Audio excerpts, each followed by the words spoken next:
September 11th, 2007. I put my hat on and I do the work outside then because of all the shade it provides.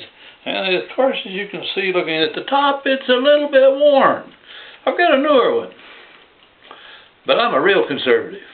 Although some people say I'm a tightwad, and I'm that too. No use throwing a good hat away when it's doing good. It's a little bit more air conditioned than normal, but that's not bad, and that's not a worm.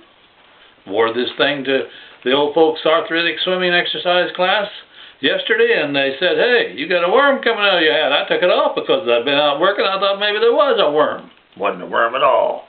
Just a little tie down that I don't use around my neck because the wind doesn't blow here very much. But anyway, part 2 on getting acquainted with Latinos, Hispanics. You know, it was not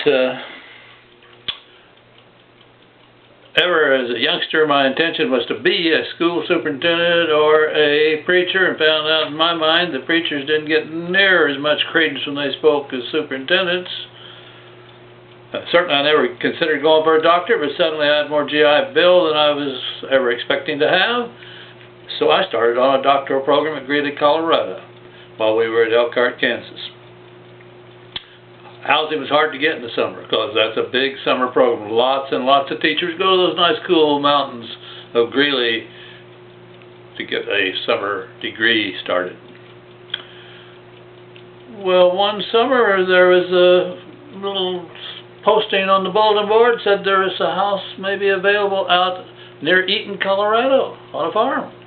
Boy, being farm kids, that sounded good. So we go out to look at it, drive into the yard, see the lady of the house over there indicates just a minute, and she's talking to a gentleman, and she comes over and apologizes that we saw her talking to a Mexican. Well, we took the housing, enjoyed it, and we got acquainted with that Mexican. Turns out he's a degree teacher, a master's degree teacher, and he was, as his summer job, was the foreman of a work crew. And she apologizes that we saw her talking to him? I bet she didn't have any college degrees and wasn't a teacher. And there's nothing wrong with being a farmer's wife. My mother was a farmer's wife, and so was my grandma's. But apologizing? Wow. Well, the 60s came, and I've been a college prof in between, and loved it, but couldn't afford it. Gee, it took $100 a month cut, and with child number 4 coming, that wasn't too good. So we take big money, go out to Jefferson County, Colorado, and be a principal for $7,500. A heck of a lot more than $5,800 as a college prof.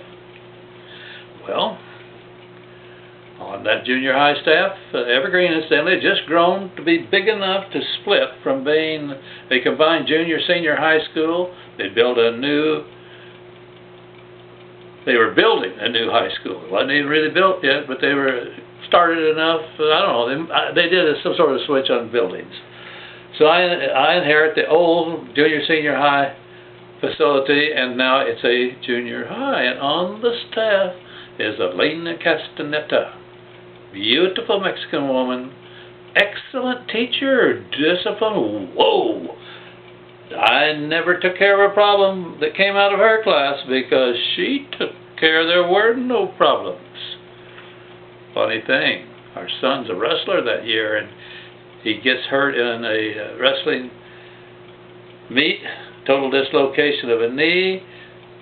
Gets taken to the doctor, the orthopedic guy that took care of the Denver Broncos because the principal where we were visiting knew of him, and he said, yep, he'd see the boy, puts him in a cast from ankle to groin. And the next day, Roy's in Miss Castaneda's class, and she says, I think she was by then Mrs. Marsh, she says, Roy, it's your turn to recite, come up front. Oh, Mrs. Marsh, I can't do that. I got hurt last night. Roy, get up here now. Roy's dragging out of the chair with the cast. She sees it, and she says, oh, my God, you really were hurt. She thought Ah, the principal's kid's coming up with one of the better, newer excuses for not doing his homework. More later.